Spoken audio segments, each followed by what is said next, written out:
Usa ka grupo sa mga batanon sa Cagayan de Oro City ang nag-ala Secret Santa alang sa kinaiyahan, mga saag nga hayop sa dalan ug 5 ka mga komunidad tungod sa tabang nga ilang dala. Kini matud pa ang ilang paagi aron ipakita ang ilang kalipay sa kaayuhan nga nadawat karong Kapaskuhan. Ani report. Gikan sa simpleng landong nga mahatag sa mga kakahuyan, hantod sa pagharang sa mga kabukiran, sa mga kusog nga kalamidad sama sa bagyo. Kanunay nga ginapahinumdum kanato nga dapat lang atong ibalik ang atong pagpasalamat sa kinaiyahan, pinaagi sa gagmay nga butang, sama sa simpleng pagtanom. Karong Pasko, lakip ang tree planting sa mga gihimo sa grupong Andam Higala isip pagpasalamat sa kinaiyahan. Sagad sa mga miyembro sa mong grupo, mga estudyante nga gikan sa Universidad sa Cagayan de Oro City ug mga young professionals nga nagtinabangay aron magtanom og anaa sa sobra 500 ka mga seedling sa punuan ngadto sa sitio Kamarahan sa Barangay Pagatpat. Actually, as an environmental advocate, aside from being a women advocate, masaya and nakaka-feel ng contentment sa sarili. It's because hindi lang ako yung makakapag-benefit, hindi lang yung environment, kundi yung mga future children. Come here! Gipabati isab sa grupo ang Paskong puno ng pasasalamat lakip na sa mga mananap.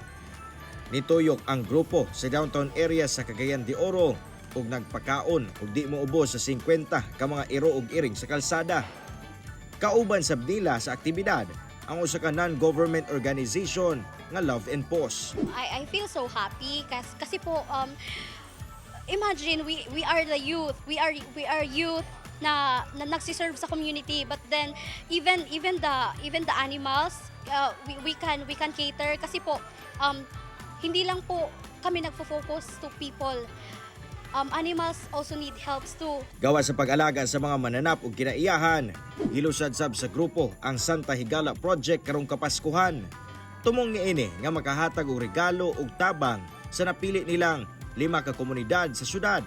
Sagad sa mga nakadawat katong naigo sa mga kalamidad. Yeah, that's our way of giving back to the communities that we promised parang to give back to children, because when we started Andam Higala, actually we are a group of scholars in the city, and this is our way. Even before, in the last 5 years, we've been helping children in many other ways. Hilabihan sab ang pagpasalamat sa mga benepisaryo tungod sa ilang nadawat nga sayong aginaldo. So wala mi nag-expect nga abi na magsimple lang bitaw nga kanang mga hatag lang ding ana ba na day kanang bas anang amo ang nami sabot bitaw ni ma'am bahin sa pag-atiman sa mga anak o katong kaganina pod nga balitong sa sexual bitaw sa mga bata. Dako kay cancer kanang dugang bitaw nga matun-an pa sa mga ginikanan.